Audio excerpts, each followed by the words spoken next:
Hey there, I'm Joe Grimshaw, and I plan to be showing you step by step how I plan to implement mindfulness into the workplace. When understanding how to best implement mindfulness into the workplace, it is important first to define what mindfulness actually is. There are many misconceptions about what mindfulness is. Many people consider it yoga or breathing exercises. While these are included in mindfulness, they are not all of what mindfulness is.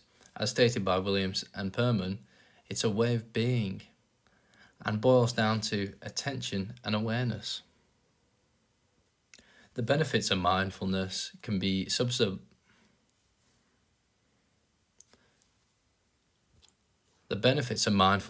subdivided into two categories: mindfulness-based stress reduction and mindfulness-based cognitive therapy.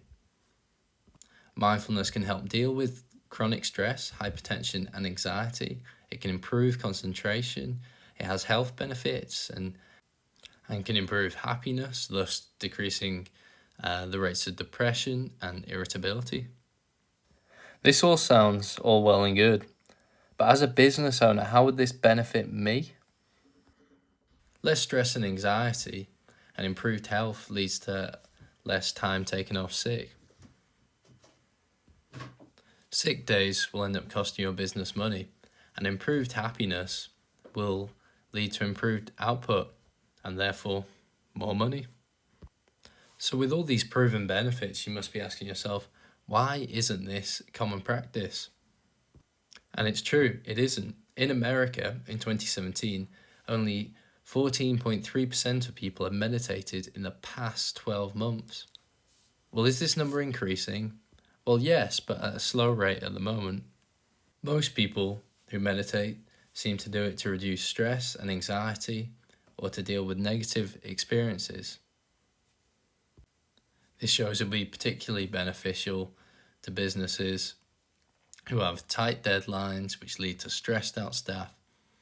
This will allow their staff to better cope during high pressure moments and times. In order to understand how I'm going to implement my mindfulness training in the workplace, I first need to understand why people in the workplace aren't using mindfulness training. According to my research, embarrassment is a huge factor.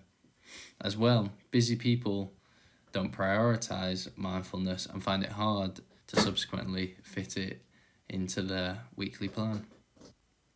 The largest rate of adoption of mindfulness is in school children, where it has been part of their weekly PE classes and therefore they have formed the habit. Limited access is also a factor. However, this bit is being improved upon with new apps that are being released daily. Confusion about what people are meant to be doing during this time is also a large factor. And finally, the expectations of what people feel they should be getting from it is stopping them from continuing with the practice. In order to determine which industry could benefit most from mindfulness training, I surveyed 10 people on 3 different categories: innovation, creativity, and mindfulness. The industry that scored the lowest was fashion. What interested me most was the disparity between the high creativity score and the low mindfulness and innovation scores. I see this industry as having the largest scope for improvement and will be what I will be focusing my business on. In particular, I'll be targeting my business to the retail giant ShopDirect, as I've been told by a previous employee, who you'll be hearing more from later, as I'm told they have a poor history of staff absenteeism and poor staff mental health. I'm also told that they have a lot of floor space going to waste. Whilst researching, I came across this quote that cooking was the second most important thing to a Zen monk. This got me intrigued, so I decided to conduct some research.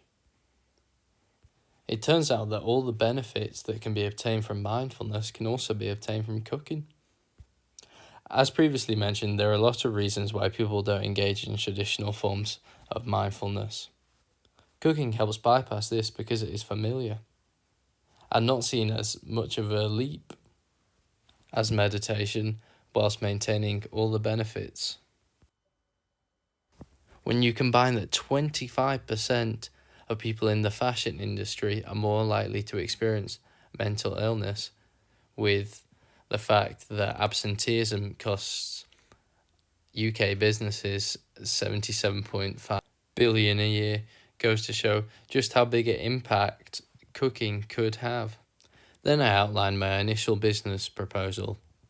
Myself and Julie Grimshaw, 25 years in the fashion industry. analysed this using de Bono's 6 thinking hats. Here were the main takeaways. I am proud to announce my new business, Food for Thought. Having previously dealt with the who, the what, and the why, we now need to consider the where and the how. Here in my Padlet, I'll outline the key features of my company. I will first install the multifunctional cooking area, mindful space, and eating area into the pre-existing kitchens within the business. All staff will have their lunch hour at the exact same time. Then they will enter the cooking area, where they will be split up into teams of 4, consisting of employees at all different levels of the business. This is important as it creates an open dialogue and a level playing field amongst different facets of the business. This in turn encourages creativity without fear of judgment. The teams of 4 will be given one of 2 recipe packs.